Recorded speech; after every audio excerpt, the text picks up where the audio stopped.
गणेश थांब. खूप मजा आली मला ही बाग फिरून.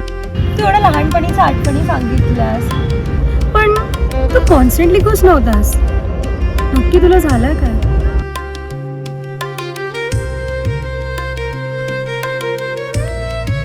तुझ्यासाठी ही बाग एक सुंदर जागा आहे ना. माझ्यासाठी फक्त जागा नाही, तर माझं लहानपण आहे.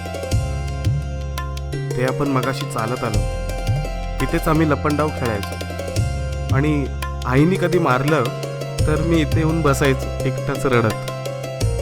आणि ते तू कशी चॉकलेट आणून देतेस गोड गोड, तसंच हा चिंचेचं झाड आम्हाला गोड गोड चिंच द्यायचं. आणि ते चिंच घेऊन आम्ही शाळेत जायचो, कारण की शाळेत नको मार खायला म्हणून टीचर लोकांना देऊन आम्ही ते मार कमी करायचो आमचा. ह्या जागेवर नुसते आठवणी नाही आहेत ग, माझं अख्ख लहानपण आहे. ज्या नदीमध्ये तू दगड टाकलीस ना, त्या नदीने मला फक्त पोहायला नाही शिकवलं, तर नव्याने उभं राहायला शिकवलं. तिने शिकवलं की थेट वाहत जायचं, कोणी कितीही दगड मारू दे, पण आपण समतेने पुढे जायचं. अगं, ही फक्त बाग नाहीये, आणि हे सगळं आता नाहीसं होणार. नाहीसं?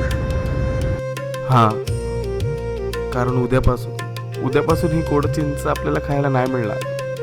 नाही तो आंबा, नाही ते लपायला झाड आणि ती नदी. आणि असणार तर माझ्या ह्या फक्त लहानपणीच्या आठवणी.